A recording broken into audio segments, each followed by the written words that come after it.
feel a little odd because I'm following another Mike who also had an oddly sexual related story, but mine is a little different, so hopefully it'll go over. A little backstory. This is in the heady days of Friendster and Texas Hold'em poker being popular. Like 5 years ago, basically. I had a brief encounter at a bar with a friend of mine. She had a friend visiting from out of town. Got a little drunk, mostly, and ended up making out and pursuing her sexually on my friend's couch. All for the good, though. She invites me to come visit her in Minneapolis when she goes back out of town. So I excuse me. I don't really talk to her much afterwards. I figured that was probably just this one fun night we had. And I don't particularly want to go to Minneapolis. But I'll go anywhere for 3 reasons. 3 excuses. If I had 2 more excuses to go to Minneapolis, I would totally go to Minneapolis. Turns out I am also super into poker, as I mentioned.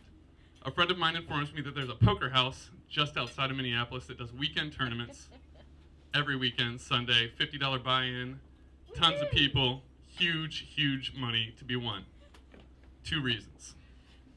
Well, randomly on the internets, a friend of mine sends me a link to a Friendster profile.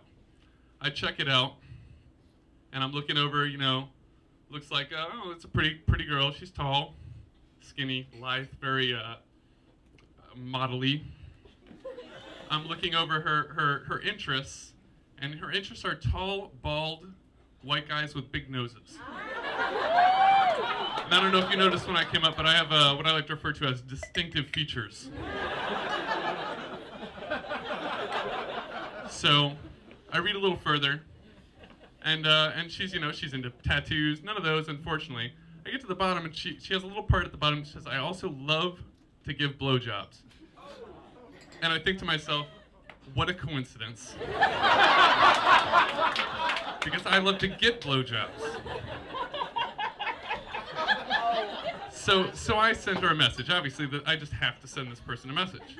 Her name is Inari, by the way. I look at the rest of her pictures at this point because, I want to know who it is that wants to give me a blowjob, obviously from across the world. And she is gorgeous. Drop dead gorgeous. Every picture is actually her on some runway modeling. Tall, skinny, beautiful, maybe like Spanish and South African or something. Really, really interesting, unique features. I send her some, the good South African, not the bad South African. So I send her a message, and we discuss back and forth for a little while, and eventually it gets to the point where she says, "Well, you should come to Minneapolis, and I will give you a blowjob." Reason number 3. Like 5 minutes later, I'm all over Expedia booking my tickets. I head up there 2 weeks later. I don't mention at the time to the girl with whom I had the tryst earlier in the story, but she has offered to let me stay with her, and I figure it's probably not an appropriate time to tell her that I'm going to go get this blowjob. I head up there. We hang out. It's early in the afternoon on a Friday. She's made some plans with her local Minneapolis friends for us to go out for drinks later on. I feel like I have to come clean because I'm going to have to go meet this woman at some point and receive reason number 3 for going to Minneapolis. So I come, I tell her the story, and she says, "That's an incredible story. Awesome, you go get that blowjob." And I said, "Brilliant. This is great. Like, this could not work out any better. I made the right decision from the beginning to come up here." So I get back online. I send this girl, Inari, some messages, and I'm like, "Well, tell me where you're going. Tell me where you're going to be tonight." She's like, "Well, I'm working. I get cut at 10.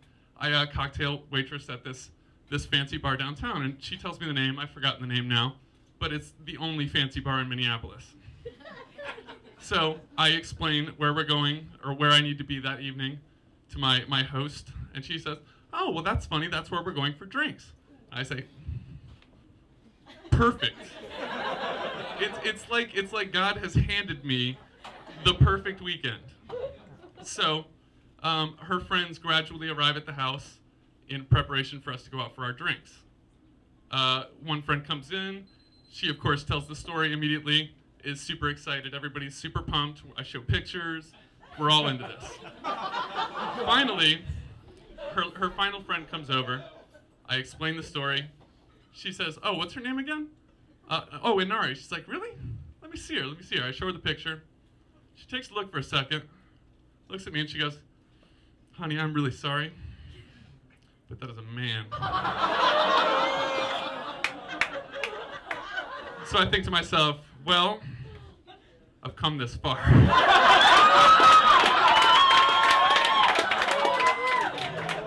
So I'm gonna go meet her. I'm gonna go out there, I'm gonna meet her. We get to the bar, and sadly it turns out she's been cut already. But for about 5 minutes, I stood outside that bar, working up my courage to go in there and accept what God had handed to me, only to have it snatched away at the last second. That's it.